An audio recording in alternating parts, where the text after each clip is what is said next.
కొంతమంది మాట్లాడుతున్నారు 3 నెలలు 6 నెలలు 6 నెలల కేసీఆర్ మళ్ళా ముఖ్యమంత్రి అవుతాడని. అయ్యా అనుకునేటోళ్లకు ఆశపడేటోళ్లకు ఒక మాట చెప్పదలుచుకున్నా.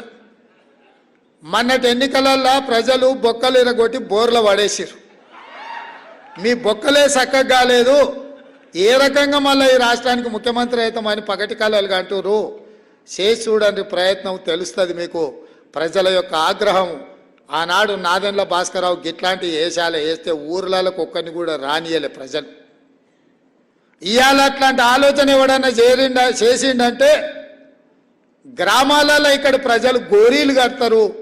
మళ్ళీ మీ గోరి మీరు కట్టించుకోవాలనుకుంటే బతుకుండగానే తెలంగాణ ప్రజలు మీకు గోరి కట్టాలనుకుంటే ఇట్లాంటి విపరీతమైన కోరికలు మీ మెదడులో వస్తాయి.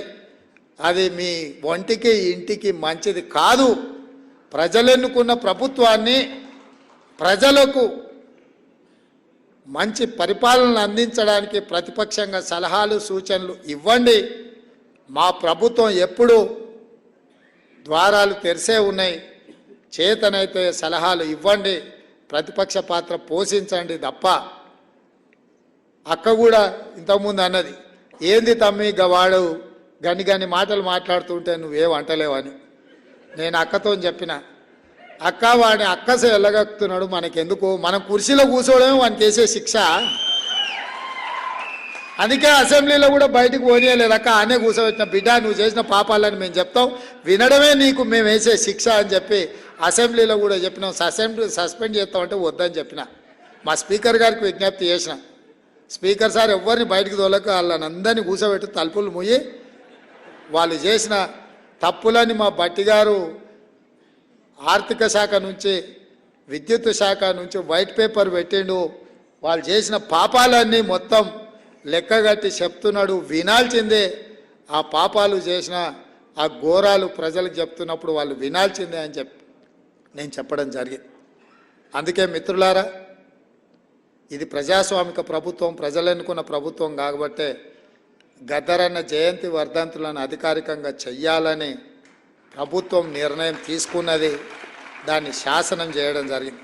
ఇదే కాదు, మొన్న సినీ ప్రముఖులందరూ కూడా నన్ను కలవడానికి వచ్చి చాలా విషయాలు ప్రస్తావిస్తూ గత ప్రభుత్వంలో నంది అవార్డులు ఉండేటివి మీరు పునరుద్ధరిస్తే బాగుంటుంది అని చెప్పి సినీ ప్రముఖులందరూ నన్ను అడుగుతా వాళ్ళకు ఒక మాట చెప్పిన. నంది అవార్డులు కాదయా, ఖచ్చితంగా మా ప్రభుత్వం అవార్డులు ఇస్తుంది, ఆ అవార్డుల పేరు గద్దర్ అవార్డులు ఉంటాయని చెప్పి.